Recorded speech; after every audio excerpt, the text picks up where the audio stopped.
ito ay rated SPG. Striktong patnubay at gabay ng magulang ang kailangan. Sa unang pagkakataon ay matatalo si Ramon sa laban.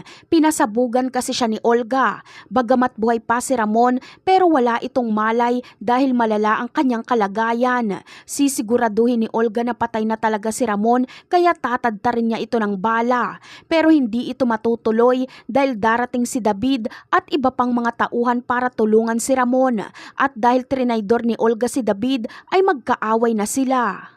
Sa pagkakataong ito ay sisiguraduhin ni David na mapapatay niya si Olga dahil kung hindi ay magkakaroon pa ito ng pagkakataon na ibisto ang kanyang pagkatao. Kapag mangyari ito ay walang mapapala si David dahil kahit pisong duling ay wala siyang makukuha sa mga Caballero at Montenegro dahil lalabas na peke ang kasal nila ni Catherine dahil peke ang kanyang pagkatao.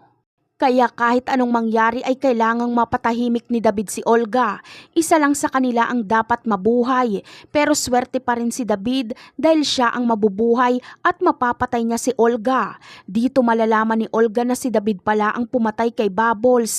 Maaalala kasi ni David kung paano niya binaril si Bubbles dahil pareho ito ng kalagayan ni Olga.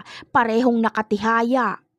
Sasabihin ni David na naaalala niya kay Olga ang babaeng pinatay niya na nagngangalang Samantha. Magugulat at mapapaluha na lang si Olga kapag marinig niya ito. Pero wala na siyang magagawa dahil may tama na siya. Kasunod nito ay tatadta rin na siya ng bala ni David.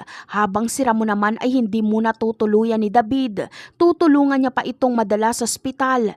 Kumpiyansa si David na malabo na siyang mabisto ni Ramon dahil patay na si Olga.